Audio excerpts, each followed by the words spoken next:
Улан мырза мындай болду да. Баяндама бердиңиз, бирок баяндамада себебин айтпай койдуңуз да. Эмнеден келип чыкты?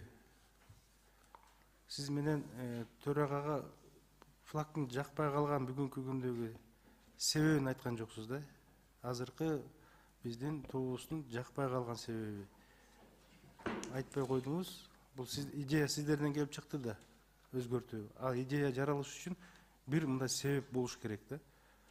Ошону эми аягына чейин айтып койсоңуздар болмок. Ушул себебин негизинде биз тууну өзгөрткөнгө, мыйзамга өзгөртүү алып келдик деп.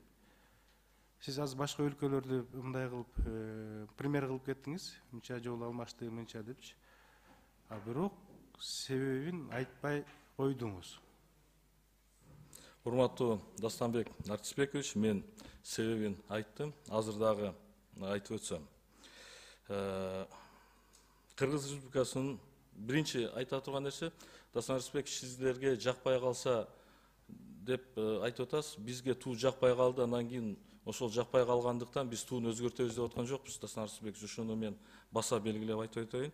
Экинчиси, Кыргыз Республикасынын туусунун айланасында түндүк менен күн нурун көрүү аркылуу кабылдоодо күн караманын гүлүн же болбосо боз үйдөн чыккан жалын сыяктуу элестеткен түртүү интерпретациялар пайда болгондуктан ошону түздөн түз ушул күндүн нуру сыяктуу биз авторлор менен биргеликте сунуштап жатабыз.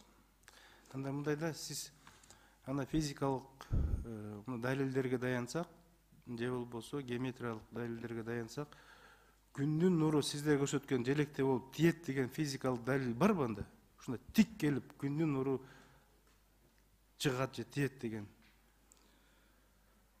Дастанбек Артисбекович, физикалык биз ар бир көрүнүштү өзүбүздүн көз карашыбыз менен восприятие кылабыз. Биз түшүнүп турабыз. Аталган тууну чындыгында мына 30 жылдан ашуун эгемендик алгандан бери аталган ушул биз кабыл алган биздин ошол учурдагы жогорку советтин депутаттары кабыл алынган туу албетте мына канчалаган муунга сиңип калган, жан дилибизге сиңип калган ушул туунун астында эгемендүүлүктү алып көптөгөн ийгиликтерге жетишип келатабыз. Бирок мындан ары дагы биз аракетти күчөтүшүбүз керек. Биз бул тууну өзгөртүп кетсе, же болбосо сиз айткандай физикалык бир көрсөтмөлөргө таянып аткан жокпуз. Жок, сиз жана башында айтпадыңызбы? Азыркы желектин нурун күнгө салыштырдыңыз да? Күндүн нуру андай тийбейт деп. Азыркы сиздер көрсөтүп аткан сиздердин вариантыңыздарда күндүн нуру мындай тиет дегенден кийин мен айтып атам да, тик тиет дегендей мааниде айттыңыз да. Ал ошону мен физикалык далил барбы ошо күндүн нуру ушундай тиет дегендей? Анткени сиздер маалыматты ошондой берип атпайсыздарбы? Ошол жака таянып берип атасыздар. Анан ошол үчүн ушул суроо жаралды да. Анан кийин бир нерсени дагы айтып өтүшүбүз керек, Дастан Артисбекович. Тууну өзгөртүү деген сөз тууну алмаштыруу деген маанини билдирбейт да.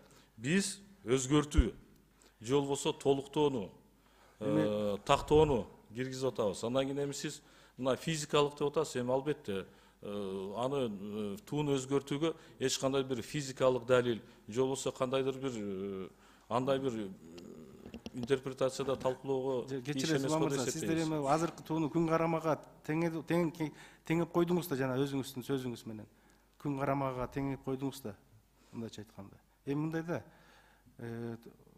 тууну өзгөрткөн жокпуз деген мааниде дагы айттыңыз да, бирок өзгөрүп атпайбы? Мына азыр карабайсызбы, бул 30%, 40% өзгөрүп кетти. Мына туунун түндүктүн азыркы турганы 3 жыгачтан турат, туурабы? Сиздердики 4 болуп атат. Туура. Основасы, эң основасы өзгөрдү бул жерде. Бул чоң өзгөрүш.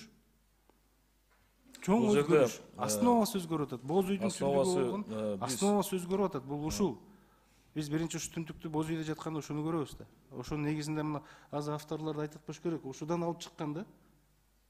Эң биринчи көрүнгөн жатканда түндүк ошол көрүнөт. Основасы 3 турса, сиздер 4 кылдыңыздар. Туура.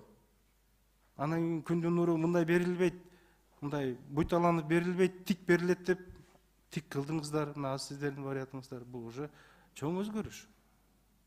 Буну биз тууну алмаштыруу деп эсептебейбиз. Буну толуктоо жана өзгөртүү деп сунуштап жатабыз. Дастан Артисбекович. Эми толуктон 30-40% уже алмашты деп атам да мен.